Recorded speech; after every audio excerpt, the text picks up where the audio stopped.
और श्रद्धा हत्याकांड से जुड़ी बड़ी खबर आपको बता दें, आज आफ्ताब का नार्को टेस्ट होने वाला है। बड़ी जानकारी ये है, अंबेडकर अस्पताल में एफएसएल की टीम पहुंच चुकी है और आज नार्को टेस्ट के दौरान सवालों की फहरिस्त तैयार है। सृष्टि, 50 से ज्यादा सवाल है जो पूछे जाएंगे आफ्ताब से। बिल्कुल, और ये अब संभावना जाहिर जताई जा रही है, हालांकि क्या समय होगा, कब नार्को टेस्ट कितने बजे किया जाएगा, कब लेकर जाया जाएगा, इन तमाम सवालों पर अभी सीधे तौर पर हमारी नजर बनी हुई है। और आज आफ्ताब का नार्को टेस्ट संभव है, ये खबर यहां मिल रही है। और अब जो है सीधे तौर पर माना जा रहा है कि उन तमाम सवालों का जवाब नार्को टेस्ट के जरिए मिलेगा जो आफ्ताब लगातार यहां छुपाने की कोशिश अभी तक करता रहा और पुलिस को गुमराह करता रहा। और हमारे साथ हमारे दो सहयोगी जुड़ रहे हैं ग्राउंड जीरो से, उनका हम रुख कर लेते हैं। हमारे साथ विवेक जुड़ रहे हैं और अंजलि भी जुड़ रही है, लेकिन विवेक के पास पहले चलते हैं। विवेक, जिस तरह से तमाम बयान सामने आ रहे हैं, बार बार बयान बदले जा रहे हैं, मैदानगढ़ी तालाब में भी क्या सर्च ऑपरेशन अभी चल रहा है, क्या जानकारी है? और नार्को टेस्ट होगा तो क्या सच खुलकर सामने आएगा?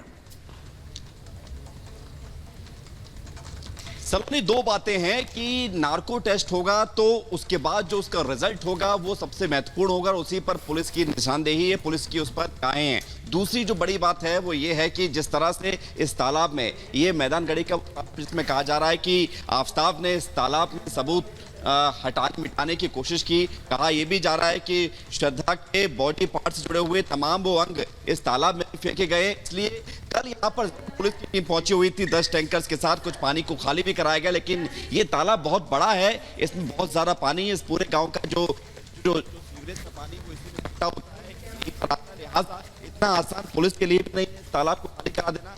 आज कोई अभी रेस्क्यू ऑपरेशन या इस तरह की चीजें भी चल रही है, ऐसा यहाँ पर अभी। बिल्कुल विवेक, वापस लौटेंगे आपके पास में। अंजलि भी हमारे साथ बनी हुई है, लेकिन इसी बीच एक और बड़ी खबर आपको बता दें कि श्रद्धा केस को लेकर दिल्ली हाईकोर्ट में याचिका दाखिल की गई है। आफ्ताब के पॉलीग्राफ टेस्ट की मांग की जा रही है। दिल्ली पुलिस ने दिल्ली हाईकोर्ट में इस बात को लेकर याचिका दी है कि पॉलीग्राफ टेस्ट इस मामले में किया जाना चाहिए।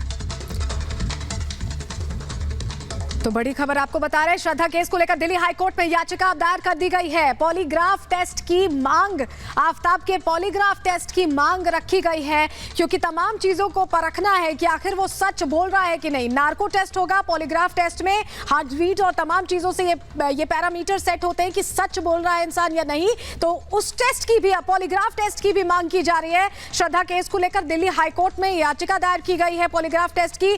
नार्को टेस्ट आज होना है सृष्टि, और इस बीच पॉलीग्राफ टेस्ट की मांग, क्योंकि बार बार बयान बदले जाने से समझ नहीं आ रहा कि सच आखिर बोल कब रहा है आफ्ताब। बिल्कुल, और बहुत शातिर तरीके से आपने ये देखा है कि इस हत्याकांड को आफ्ताब ने अंजाम दिया, और इसी वजह से अब पुलिस चाहती है कि हर तकनीक के जरिए यह साबित किया जाए कि आखिरकार किस तरीके से इस पूरी साजिश को रचा गया। और इस बीच बड़ी खबर आपको बता दें, अब तक 11 लोगों के बयान दर्ज किए जा चुके हैं। दिल्ली पुलिस ने बयान दर्ज किए हैं, महाराष्ट्र में 11 लोगों के बयान दर्ज किए गए हैं। तो इस पूरे हत्याकांड के तार अलग अलग प्रदेशों से जुड़े हुए हैं। महाराष्ट्र में जो टीम गई हुई है दिल्ली पुलिस की, वो लगातार अब लोगों से बातचीत कर रही है। अब तक 11 लोगों के बयान दर्ज किए जा चुके हैं।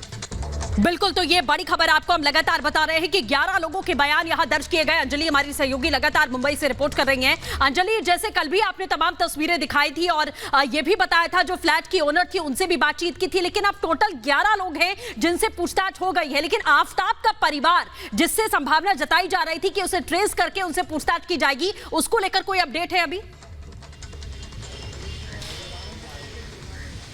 बिल्कुल, देखिए सृष्टि और सलोनी, यहाँ पर ये एक बड़ा चैलेंज बना हुआ है पुलिस के लिए कि कैसे आफ्ताब के परिवार तक पहुंचा जाए।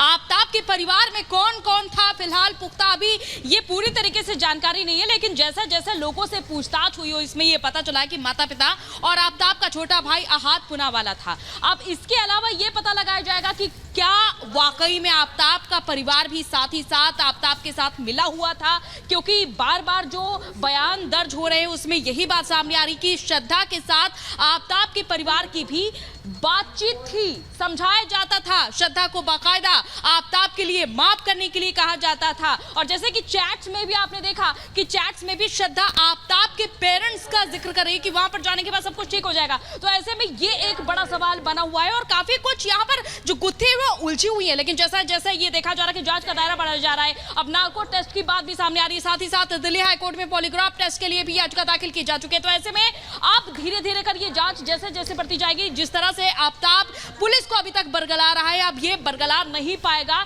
लेकिन यहाँ पर ये देखा जा रहा है एक एक जो शख्स आफताब से कहीं दूर दूर तक जुड़ा हुआ था उससे पुलिस पूछताछ कर रही है बुला बुलाकर, और जो भी कॉल रिकॉर्डिंग्स है, जो चैट्स हैं, वो पुलिस के हाथ लगी है। कई ऐसी बातें जो पुलिस फिलहाल यहाँ पर सामने नहीं रखना चाहती है, शायद पुलिस के पास कुछ ना कुछ ठोस सबूत जरूर हाथ लग रहा है जिससे कि वो आफताब के माता पिता तक पहुंच सके, और ये पता लगाए जाने की पूरी कोशिश अभी भी जारी है कि आफताब कब से आखिर इस पूरी वारदात को अंजाम देने की प्लानिंग कर रहा था। क्योंकि आफताब एक लड़की के साथ ज्यादा समय तक नहीं टिकता था, लेकिन श्रद्धा ऐसी थी जिसके साथ वो 2019 से रिलेशनशिप में था और लिविंग में भी रह रहा था। तो ऐसे में ये पता लगाया जाएगा कि आखिर। ठीक है अंजलि, वापस लौटेंगे आपके बाद। विवेक भी लगातार अपडेट हम तक पहुंचा रहे हैं, और बड़ी खबर इस वक्त की और आ रही है, बता दें श्रद्धा मर्डर केस से जुड़ी हुई है। जानकारी मिल रही है कि घर के पास से ही श्रद्धा के शव के टुकड़े करने के लिए आरी खरीदी गई थी। आरी घर के पास से ही खरीदी गई थी श्रद्धा के शव के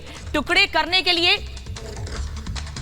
और इस पूरे मामले में अब पुलिस उस दुकानदार से भी मुमकिन है कि पूछताछ करेगी, और इस पूछताछ के बाद कई और अहम खुलासे होंगे। और हमारे सहयोगी विवेक शुक्ला हमारे साथ जुड़े हुए। विवेक, जो बड़ी जानकारी मिल रही है, अभी तक ये कहा जा रहा था कि मर्डर वेपन के तौर पर किस चीज का इस्तेमाल किया गया है, तो सच सामने आ गया। आरी खरीदी गई, घर के पास की ही दुकान से खरीदी गई और उसी से टुकड़े टुकड़े किए गए।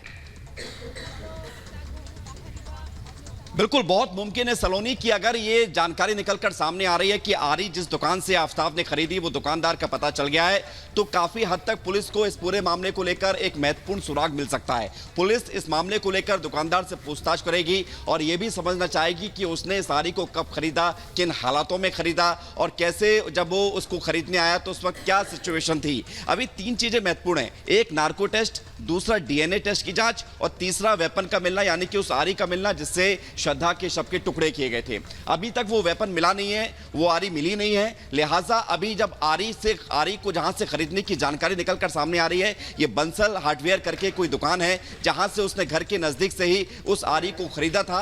देखिए, अब इसमें जो तथ्य पुलिस को एस्टैब्लिश करने हैं कि आफताब ने जो पूछताछ में कहा कि उसने श्रद्धा का गला दबाया और उसके बाद उसके शव के टुकड़े किए, टुकड़े आरी से किए। अब आरी जहां से खरीदी है वो उस दुकानदार का पता चल गया, दुकान का मालूम पड़ गया है, तो तथ्य एस्टैब्लिश हो रहे हैं, कड़ी से कड़ी मिलाई जा रही है, और यही पुलिस का काम है और यही पुलिस के लिए चुनौती बना हुआ है। चाहे वो मैदानगढ़ी तालाब हो, या फिर महरौली का जंगल हो, या फिर मुंबई हो, छतरपुर हो, या फिर चाहे हिमाचल हो या उत्तराखंड हो, तमाम जगहों पर कई लोगों से पुलिस पूछताछ करके उन तमाम एविडेंस को खोज रही है, निकाल रही है, ढूंढ रही है, उन लोगों तक पहुंच रही है जिनके माध्यम से इस पूरे वारदात को जो है अंजाम दिया गया, और या कहीं ना कहीं उनसे कुछ सामान लेकर उस वारदात को अंजाम दिया गया। इसी को लेकर पुलिस जांच पड़ताल कर रही है। अब आरी के दुकानदार का पता चल गया जहां से उस आरी को खरीदा गया था, तो बहुत मुमकिन है कि पुलिस के हाथ कुछ लगे। अभी इस तालाब जहां पर हम यहां पर खड़े हुए मैदानगढ़ी तालाब, अभी इसको भी खाली करने की बात निकलकर सामने आ रही है, लेकिन कल जब पुलिस यहां पर पहुंची थी। बिल्कुल विवेक, आप बने रहिए हमारे साथ में, लगातार महत्वपूर्ण जानकारी आप यहां पर दे रहे हैं। लेकिन इसी बीच एक और बड़ी खबर आपको बता दें, श्रद्धा मर्डर केस में असम के मुख्यमंत्री हेमंता बिस्वा शर्मा ने क्या कुछ कहा है वो भी हम आपको सुनाते हैं।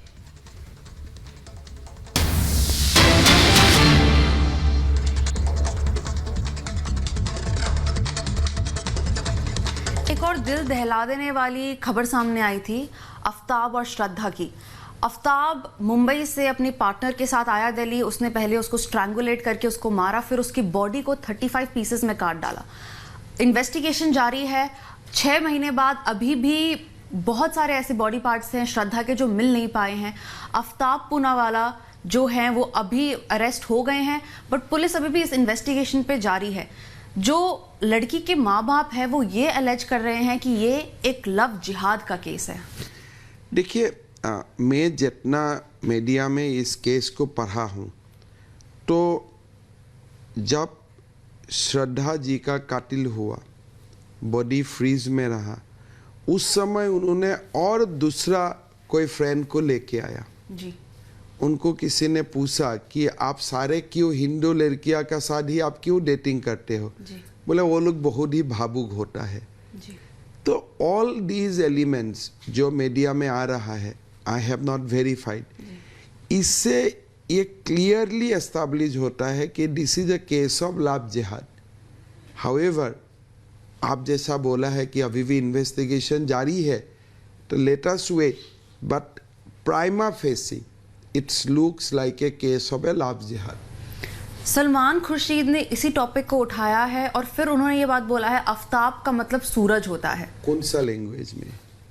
संस्कृत में तो नहीं होता है, हिंदी में भी नहीं होता है, तो कोई भारतीय भाषा में आफ्ताब का माने सूरज नहीं होता है। अगर कोई सलमान खुर्शीद का कोई लैंग्वेज है वही जाने वो।